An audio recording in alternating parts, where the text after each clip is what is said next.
زندگی اللہ تعالیٰ کا سب سے قیمتی تحفہ ہے اور کامیاب پرسکون اور صحت مند زندگی اس تحفے کی قدر و قیمت اور بڑھا دیتی ہے۔ اگرچہ کامیاب زندگی گزارنا کوئی اتنا مشکل کام نہیں ہے، کیونکہ اللہ تعالیٰ نے تمام انسانوں کو کم و بیش ایک جیسے بنیادی اعضاء اور صفات سے نوازا ہے۔ ہر انسان کے 2 ہاتھ، 2 پاؤں، 2 کان، ایک زبان، ایک دماغ اور 2 آنکھیں ہوتی ہیں۔ اس لیے اگر دنیا میں کوئی ایک انسان بھی اپنے اعضاء اور دستیاب وقت سے کام لے کر کامیاب زندگی گزار سکتا ہے تو اس کا مطلب ہے کہ دنیا کے تمام انسان انہی اصولوں کو اپنا کر کم و بیش اسی قدر کامیاب زندگی گزار سکتے ہیں۔ شرط صرف یہ ہے کہ ہم ان اصولوں کو کتنے جانتے ہیں، اور اگر جانتے ہیں تو اس پر کس حد تک عمل درآمد کرتے ہیں۔ پرسکون زندگی کا مجرب نسخہ یہ ہے کہ مثبت سوچ اپنایا جائے، یعنی بی پازیٹیو۔ آپ دوسروں کی بہتری سوچیں، اللہ تعالیٰ آپ کی بہتری کا سامان کرے گا۔ فرماتے ہیں کہ جو بندہ دوسروں کے مسائل حل کرنے میں لگا رہتا ہے، اللہ تعالیٰ انہیں اپنے مسائل سے بے نیاز کرتا ہے۔ نیکی اور اچھائی پلدار درخت کی مانند ہے۔ جب آپ ایک دانہ اگاتے ہیں تو وہ بڑا ہو کر سینکڑوں پل دے دیتا ہے۔ کسی کا بھی برا نہ سوچے، اللہ تعالیٰ کسی کو بھی آپ کا برا نہیں کرنے دے گا، یعنی کوئی چاہتے ہوئے بھی آپ کے ساتھ برا نہیں کر سکے گا۔ تجربہ شرط ہے۔ کامیاب زندگی اور اونچی اڑان کا دوسرا اصول یہ ہے کہ اپنی خواہشات کے وزن کو کم رکھیں تاکہ آپ کو پرواز کرنے میں مشکل نہ ہو، کیونکہ اونچی اڑان سے پہلے اضافی سامان کو اتار دیا جاتا ہے۔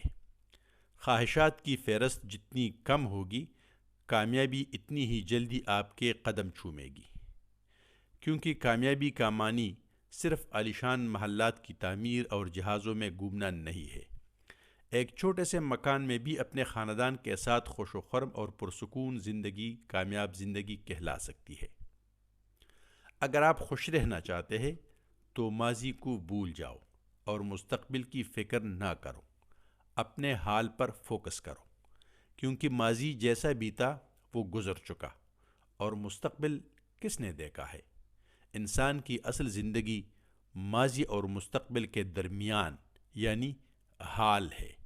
اپنی پوری طاقت، محنت اور دیانت کے ساتھ حال کو بہتر بنانے کی جدوجہد کیجیے، کیونکہ یہی اصل زندگی ہے۔ بقول شاعر، زندگی زندہ دلی کا نام ہے، مردہ دل خاک جیا کرتے ہیں۔ زندگی میں پریشان رہنے کی سب سے بڑی وجہ زیادہ سوچنا ہے۔ زیادہ سوچنے کی بجائے اللہ تعالیٰ پر توکل کر کے زیادہ محنت پر توجہ دیجیے۔ محنت وہ قیمتی اثاثہ ہے جو کبھی رائے گاہ نہیں جاتا ہے، یعنی یہ ہر حال میں اپنا پل دے دیتا ہے۔ پریشان رہنے کی دوسری بڑی وجہ یہ ہے کہ ہم میں سے اکثر لوگ صرف اپنی مسائل و مشکلات کا رونا روتے ہیں۔ اگر آپ خوش رہنا چاہتے ہیں تو اس عادت کا خاتمہ کیجیے۔ اپنے مسائل کا بار بار ذکر کرنے کی بجائے اپنی خوشیوں کو یاد کیجیے، کیونکہ جس عمل کا خاتمہ چاہتے ہو اس کو بلانے کی کوشش کیجیے، اور جس عمل کو دوام دینا چاہتے ہو اس کا تذکرہ بڑھا دیجیے۔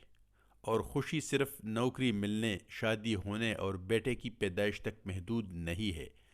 دوستوں اور رشتہ داروں سے ملنا، اچھی صحت، امتحان میں کامیابی، سیر و تفریح، گھر بنانا، اپنی حیثیت اور ضرورت کے مطابق سواری ملنا، حتیٰ کہ بچے کے لیے کھلونا اور فروٹ خریدنا بھی خوشی کے اسباب ہیں۔